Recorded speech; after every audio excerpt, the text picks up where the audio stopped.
Hello everyone, welcome back to our channel study Chashma. आज हम class 6 की बुक हनीसकल का चैप्टर 5 पढ़ेंगे, जिसका नाम है a different kind of school, मतलब एक अलग तरीके का school. I had heard a great deal about Miss Beam's schools, but not till last week did the chance come to visit it. मैंने मिस बीम के स्कूल के बारे में बहुत सुना था, बट जब तक कि मुझे पिछले हफ्ते उसको विज़िट करने का चांस नहीं मिला। When I arrived there was no one inside but a girl of about 12. मैं जब वहाँ पहुँचा तो वहाँ पर कोई नहीं था। एक लड़की थी जो करीब 12 साल की थी। Her eyes were covered with a bandage and she was being led carefully between the flower bed by a little boy. उसकी आंखों पे बैंडेज बनी हुई थी, बैंडेज मतलब पट्टी बंधी हुई थी, और वो उसको एक लड़का बड़े ध्यान से फूलों की क्यारी के बीच में से लेके जा रहा था। Who was about 4 years younger, जो कि करीब उससे 4 साल छोटा था। She stopped and it looked like she asked him who had come. वो रुकी और ऐसा लग रहा था कि उसने उससे पूछा है कि कौन आया है। He seems to be describing me to her. Then they passed on. और उसने मुझे डिस्क्राइब किया, मतलब वो उस लड़की को बता रहा था, वो लड़का, कि मतलब मैं कैसा हूँ ये, ठीक है। और वो उसके बाद वहाँ से निकल गए। Miss Beam was all that I had expected, middle age, full of authority, yet kindly and understanding. Miss Beam जो थी वो वैसी ही थी जैसे कि मैंने सोचा हुआ, मतलब जैसे मुझे एक्सपेक्टेड था ना, जैसे मैंने सोचा था कि वो वैसी होंगी, अधेड़ उम्र की होंगी, मिडल एज की होंगी, उनके पास पावर होगी, और लेकिन वो कैसी थी, दयालु थी और समझदार थी। Her hair was beginning to turn grey, उनके बाल सफ़ेद होने लगे थे। And she had the kind of plump figure that is likely to be comforting to a homesick child. और उनकी बॉडी जो है, उनका जो स्ट्रक्चर, बॉडी का स्ट्रक्चर होता था, प्लम्प फिगर था, मतलब थोड़ी सी मोटी थी, जो कि एक होमसिक चाइल्ड होता है, मतलब जो अपने घर के, जिन्हें बहुत ज़्यादा याद आती है, उनको एक कंफर्ट जोन में लाने के लिए, कि हाँ मतलब एक कंफर्टेबल रहने के लिए, उनको उसके लिए बच्चों को अपने घर जैसा फील होता था, उस तरीके की थी। So I asked her some question about her teaching method which I had heard were simple. मैंने उनसे क्वेश्चंस किए कि उनका टीचिंग मेथड कैसा है, जो कि मैंने सुना था कि बहुत ही सिंपल तरीका है। No more than is needed to help them to learn how to do things. Simple spelling, adding, subtracting, multiplying and writing. कहती हैं हम इससे ज़्यादा कुछ नहीं सिखाते, ऐसा कुछ ज़्यादा सिखाते नहीं है स्पेशल। हम उन्हें सिंपल स्पेलिंग सिखाते हैं, प्लस माइनस मल्टीप्लाई करना, और राइटिंग सिखाते हैं।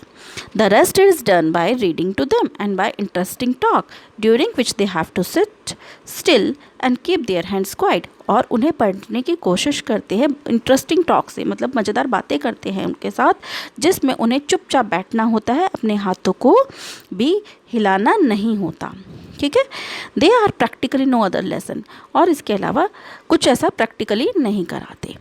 The real aim of the school is not so much to teach as to teach thoughtfulness, kindness to others and being responsible citizen. Look out of the window a minute, will you? कहती हैं कि हमारे school का जो main M है, जो सही में जो मोटिव है, जो उद्देश्य है, वो ये है कि ये नहीं है कि सिर्फ हमें उसे टीचिंग मतलब सिखाना ही है, लेकिन हमें उनको ये भी सिखाना है कि वो लोगों के प्रति दयालु बने, एक रिस्पॉन्सिबल सिटीज़न बने, ठीक है। फिर वो ऑथर को कहती है कि जाओ एक बार विंडो में से झांक के देखो, मतलब खिड़की में से देखो। I went to the window which overlooked a large garden and a playground at the back. तो जब मैंने झांक के देखा विंडो में से, खिड़की में से, तो मुझे एक बड़ा सा ग्राउंड दिखा और उसके पीछे एक प्ले ग्राउंड था। What do you see, Miss Beam asked. तुमने क्या देखा, मिस बीम ने पूछा। I see some very beautiful grounds, I said, and a lot of jolly children. और राइटर कहता है कि मैंने बहुत सुंदर ग्राउंड्स देखे हैं और कुछ बच्चे जो जॉली चिल्ड्रन मतलब खुश बच्चे थे। It pains me though to see that they are not also healthy and active looking. But मुझे ये देखकर दुख हुआ कि वो हेल्दी नहीं थे और एक्टिव नहीं थे। When I came in, I saw one poor little girl being led about. जब मैं यहाँ आया था तो मैंने ऐसी ही एक लड़की को देखा था, और जो कि मतलब उसको कोई और लेके जा रहा था। She has some trouble with her eyes, उसकी आंखों में कुछ प्रॉब्लम थी। Now I can see 2 more with the same difficulty, अब मैं ऐसे ही 2 बच्चे और देख रहा हूँ जिनको सेम यही प्रॉब्लम है। And there's a girl with a crutch watching the others at play, she seems to be hopeless cripple. वो कहता है ऐसे यहाँ वहाँ पे ग्राउंड में मैं एक लड़की को देख रहा हूँ जो क्रचेस पे है। क्रचेस मीन्स जैसे जिसके पैरों में प्रॉब्लम होती है ना बेटा, और वो उसके लाठी के सहारे जो चलता है हाथों में लगा के, ठीक है, उसको क्रचेस कहते हैं। कि एक लड़की वहाँ क्रचेस के सहारे खड़ी हुई है और दूसरों को खेलते हुए देख रही है और वो मतलब होपलेस लग रही है। Miss Beam laughed, oh no she said, she is not really lame. Miss Beam हंसती है और कहती है कि वो सच में लेम नहीं है। लेम मीन्स लंगड़ी, ठीक है। This is only her lame day, पर उसका लेम डे। लेम डे में क्या होता है कि उस स्कूल में क्या होता था, लेम डे में बच्चों के एक पैर को बांध दिया जाता है और लंगड़ा बन मतलब लंगड़े बन का फील कराया जाता है कि एक अगर लंगड़ा व्यक्ति होता है तो उसे कैसा फील होता है, उसे चलने में क्या क्या प्रॉब्लम होती है। The others are not blind either, it is only their blind day। और इसी तरह दूसरे जो ब्लाइंड बच्चे आपने देखे हैं, मतलब जो अंधे बच्चे देखे हैं, वो ब्लाइंड नहीं हैं, वो ब्लाइंड डे कर रहे हैं। I must have looked very surprised, for she laughed again। मैं उनको बड़ी हैरानी से देख रहा था और वो फिर हंसने लगी। This is very important part of our system to make our children appreciate and understand misfortune, we make them share in misfortune too। ये हमारी पढ़ाई का एक बहुत इम्पॉर्टेंट महत्वपूर्ण भाग है जिसमें हम अपने बच्चे को समझाते हैं, उसे अंडरस्टैंड करवाते हैं कि भगवान ना करे कभी मिसफॉर्चून आ जाता है, मतलब दुर्भाग्य से अगर कुछ ऐसी बात हो जाती है तो वो उसे भी स्वीकारे, मतलब वो ना हो जाए, परेशान ना हो जाए कि मेरे साथ क्या हुआ, या किसी के साथ अगर कोई ये प्रॉब्लम है तो वो उसकी प्रॉब्लम को भी समझें। Each term every child has one blind day, one lame day, one deaf day, one injured day and one dumb day। Her term का, हर सेमेस्टर में हर चाइल्ड को एक ब्लाइंड डे, एक lame day, one deaf day, one injured day और one dumb day करना पड़ता है। मतलब एक दिन उन्हें ब्लाइंड होना पड़ता है, लेम मीन्स अंधा, डेफ मीन्स गूंगा बहरा, इंजर्ड मतलब चोट लगी हुई, इस तरीके से उन्हें ऐसे दिन करने पड़ते हैं। During the blind day their eyes are bandage absolutely and they are on their honour not to peep. जब ब्लाइंड डे किया जाता है तो उनकी आंखों पे पट्टी बांध दी जाती है और उन्हें उनसे ये प्रॉमिस लिया जाता है कि वो झांकेंगे नहीं। पीप मतलब झांकना, ऑनर मतलब प्रॉमिस लेना। The bandage is put on overnight so they wake blind. Blindage जो बैंडेज है, जो पट्टी है, वो उनकी रात को बांध दी जाती है सो दैट कि वो अंधे मतलब उन्हें फील हो, सो दे वेक ब्लाइंड, ताकि वो अंधे मतलब जैसे उठे तो उनको दिखे ही ना। This means that they need help with everything, क्या ताकि जब वो उठे तो हर चीज़ के लिए उन्हें हेल्प की ज़रूरत हो। This means everything. Other children are given the duty of helping them and leading them about. और कुछ बच्चे और जो बच्चे होते हैं वो उनकी हेल्प करते हैं और उनको रास्ता वगैरह दिखाते हैं। They all learn so much this way, both the blind and the helper. तो जो ब्लाइंड बनता है वो भी सीखता है और जो हेल्पर बनता है वो भी मदद के लिए सीखता है कि भाई कैसे मदद करते हैं, ठीक है। There is no misery about it. Miss Beam continue, everyone is very kind and it is really something of a game. इसमें ऐसा घबराने अनप्लेजेंट कुछ नहीं है, मतलब कि गलत कुछ नहीं है। मिस बीम कहती हैं कि हर कोई दयालु होता है, बट ये हमारी गेम का रियली में एक हिस्सा है, ठीक है। Before the day is over though even the most thoughtless child realise what misfortune is. जब ये गेम का हिस्सा जो है, जब ये दिन पूरा हो जाता है तो एक मतलब केयरलेस बच्चा, जो लापरवाह बच्चा भी होता है, उसे तक को भी ये रियलाइज़ हो जाता है कि दुर्भाग्य से अगर कुछ हो जाता है तो वो सब चीज़ें उसे रियलाइज़ हो जाती है और वो भी थॉटफुल बन जाता है। The blind day is of course really the worst. Blind day जो होता है बहुत ही ख़राब होता है, but some of the children tell me that the dumb day is the most difficult. पर कुछ बच्चों ने मुझे कहा है कि डम डे मतलब गूंगा, मतलब बोल ना पाना, इज़ द मोस्ट डिफ़िकल्ट, वो बहुत मुश्किल है। We can not bandage the children's mouth. हम मुंह पे बच्चों के मुंह पे बैंडेज नहीं बांध सकते, पट्टी नहीं बांध सकते। So they really have to exercise their will power. तो उन्हें अपनी विल पावर को करना पड़ता है, मतलब कि वो बोलना भी चाहें तो नहीं बोल सकते, तो वो उनके विल पावर पे डिपेंड करता है। Come into the garden and see for yourself how the children feel about it. कहती हैं कि आप गार्डन में आओ और देखो कि बच्चे कैसे फील करते हो ठीक है। Miss Beam led me to one of the bandage girls. Miss Beam मुझे एक बैंडेज गर्ल के पास, मतलब एक लड़की के पास ले गए जिसकी आंखों पे पट्टी बंधी हुई थी। Here is a gentleman come to talk to you said Miss Beam and left us. वो बीम जो है उस लड़की से कहते हैं कि एक जेंटलमैन है जो तुमसे बात करना चाहते हैं, और वो हमें छोड़ के चली गई। Don't you ever peep I asked the girl. मैंने उस लड़की से पूछा, क्या तुम कभी झांकती हो, मतलब कपड़े जो पट्टी बंधी हुई थी क्या उसमें से कभी झांकती हो? Oh no, she exclaimed, that would be cheating but I had no idea, it was so awful to the blind.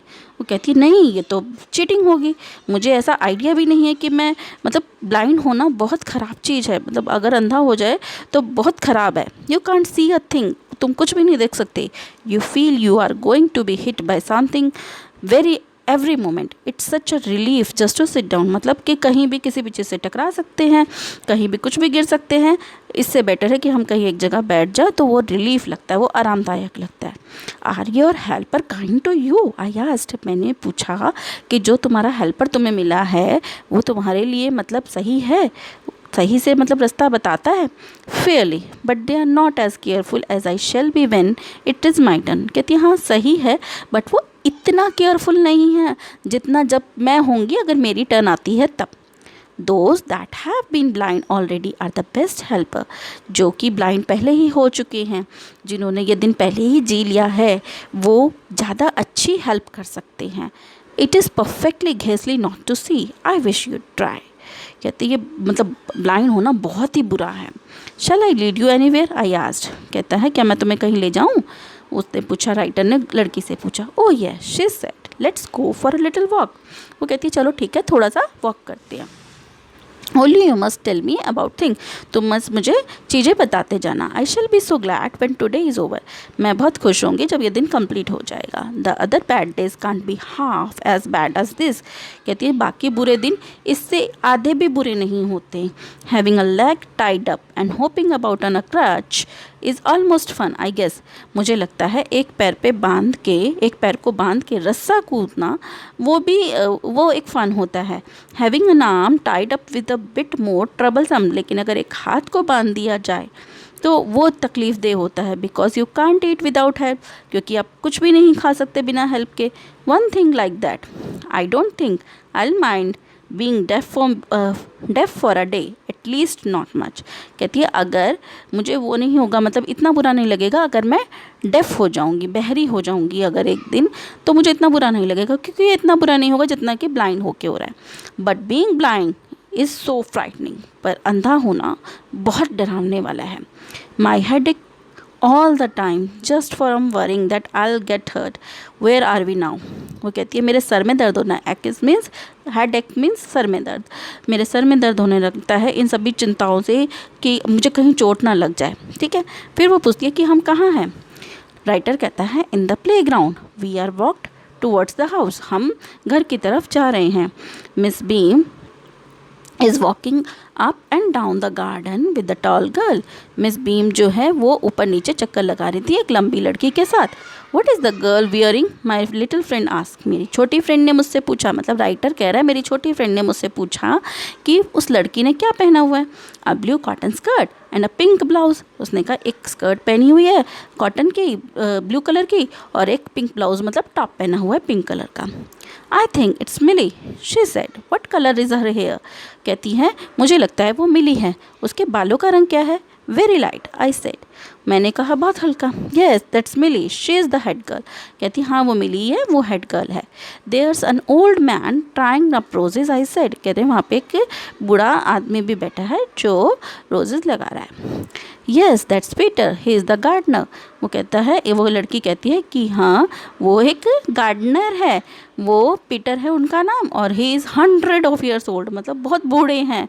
And here comes a girl with curly red hair she is on crutches. वो कहता है एक लड़की आई है जिसके curly घुंघराले से बाल हैं, लाल बाल हैं। शी इज़ ऑन क्रचेस, वो अपने क्रचेस पे है। क्रचेस मतलब उस पे जैसे जो मैंने आपको बताया था ना, जो लंगड़े लोग लिख के चलते हैं, ठीक है, जहाँ पे जैसे एक पिक्चर में बनी हुई है। That's Anita she said. वो कहती है कि वो अनीता है।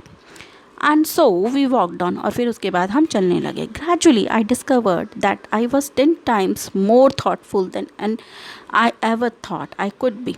वो कहता है फिर मुझे लगा कि मैं पहले से 10 गुना ज़्यादा विचारशील हो गया हूँ, जो कि मैं पहले इतना नहीं था. I also realize that if I had to describe people and things to someone else, it made them more interesting to me. अगर वो कहता है मुझे ये भी रियलाइज़ हुआ कि अगर मुझे मौका मिला कि मुझे लोगों को डिस्क्राइब करनी है चीज़ों को, तो मैं अब अच्छे तरीके से, बेहतर तरीके से उन्हें समझा सकता हूँ. When I finally had to leave, I told Miss Beam that I was very sorry to go. जब मैं वहाँ से जाने लगा तो मैंने मिस बीम से कहा कि मुझे बहुत दुख हो रहा है यहाँ से जाते हुए. She replied, then there is something in this system after all. फिर मिस बीम कहती हैं, ओह कुछ तो बात है यानी कि मेरे सिस्टम में. सो ये लेसन ख़त्म हुआ. कैसा लगा आपको ये लेसन? अगर अच्छा लगता है तो प्लीज़ लाइक कीजिए, शेयर कीजिए, सब्सक्राइब कीजिए माय चैनल को. Till then bye bye.